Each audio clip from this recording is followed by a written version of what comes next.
மனித குலத்தின் இறையாண்மைக்கும் விஞ்ஞான அறிவுக்கும் விடப்பட்ட சவால் எய்ட்ஸ்.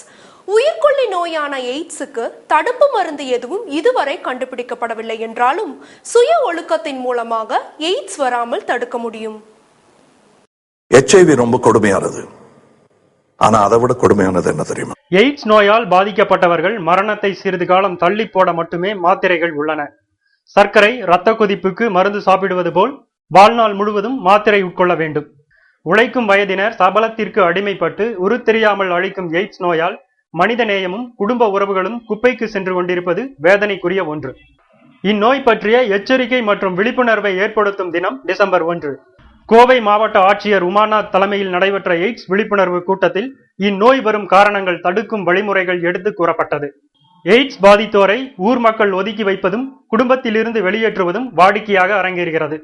இன்னைக்கு பார்த்தீங்க அப்படின்னா HIV எய்ட்ஸ் அப்படிங்கிறது இன்னைக்கு ஒரு பெரிய சவாலாக இருக்குது. இன்றைக்கி ஹெச்ஐவியால் பாதிக்கப்பட்ட நபர்களுக்கு சமூகத்தில் ஒரு நல்ல இயல்பான வாழ்க்கையை வாழ்றதுல நிறைய பிரச்சனைகளை சந்திக்கிறாங்க. அவங்களுடைய HIV அப்படின்னு சொல்லி ட்ரீட்மெண்ட் முன் வரதுலேயே நிறைய தடைகள் இருக்குது. அந்த மாதிரி பாதிக்கப்பட்ட மக்களுக்கு எங்கள் கூட்டமைப்பு மூலிமா அவங்களுடைய வாழ்க்கை தரத்தை உயர்த்துறதுக்காகவும் அவங்களுடைய மருத்துவ சேவைகள் சரியான முறையில் சென்றடையணும் அப்படிங்கிறதுக்காகவும் எங்களுடைய அமைப்பு மூலிமா வேலை பண்ணிட்டுருக்குறோம். அத்தகைய புறக்கணிப்பு மனிதநேய மாண்பு சிதைவுற்றும் சீரழிந்தும் இருப்பதையே நமக்கு உணர்த்துவதாக மாவட்ட ஆட்சியர் உமாநாத் தெரிவித்தார். இன்றைய சூழலில் எய்ட்ஸ் பாதித்தோருக்கு அன்பும் ஆதரவும் கொடுத்து பாதுகாக்க வேண்டியது அவசியம். எய்ட்ஸ் நோய் குறித்த விழிப்புணர்வு நாட்டின் அனைத்து பகுதிகளிலும் தற்போது முழுவீச்சில் நடந்து வருகிறது. மேலும் விழிப்புணர்வு மூலம் நோய் பாதித்தோரை அரவணைக்கும் சூழலை உருவாக்கவும் முடியும். பள்ளி மாணவ மாணவிகள் நடத்திய பேரணி இக்கூற்றுக்கு வலு சேர்ப்பதாக அமைந்திருந்தது. தாய் தந்தையரின் தவறான வாழ்க்கை பாதையில் திக்கு தெரியாமல் அலையும் பல லட்சக்கணக்கான குழந்தைகளின் நிலைமையை எடுத்துரைக்கும் விதமாக இந்த பேரணி நடத்தப்பட்டது. இன்னைக்கு பார்த்தீங்க அப்படின்னா HIV தொற்றுள்ள குழந்தைகள் நிறைய பேர் இருக்கிறாங்க. அது மட்டும் இல்லை, HIV தொற்றுள்ள குழந்தைகளில் நிறைய பேர் சிங்கிள் பேரண்ட்ஸ், அதாவது தாய் தந்தை யாரோ ஒருத்தர் மட்டும் இருக்கிறாங்க.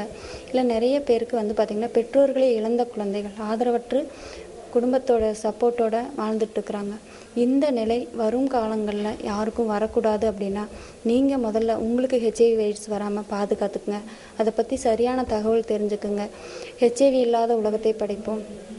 உலகத்தில் வாழும் மனிதர்களுக்கு ஏற்பட்ட ஆபத்து தான் எய்ட்ஸ் நோய் என்பதை நினைவூட்டும் இந்த நாள் வருங்கால வாழ்க்கை பயணத்தில் சுய ஒழுக்கத்துடன் நாம் நடந்தால் இந்த நோய் அண்டாது என மருத்துவ உலகம் எடுத்துரைப்பதாக உள்ளது. இந்த ஒதுக்கி வைக்கிற உணர்வை மாத்திக்க.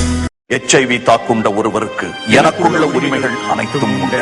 வாழவும் வளரவும் கற்கவும் கழிக்கவும் கனவுகள் காணவும் அவர் உரிமைக்கு குரல் கொடுப்பதும் உதவிக்கு தோள் கொடுப்பதும் என் கடமை எனவும் என் உலகம் சீர்பட இனி எத்தனை புதிய விதிகள் தேவையோ அவை எத்தனையும் செய்வேன். அதை எந்த நாளும் காப்பேன் என உளமாற உறுதி கூறுகிறேன்.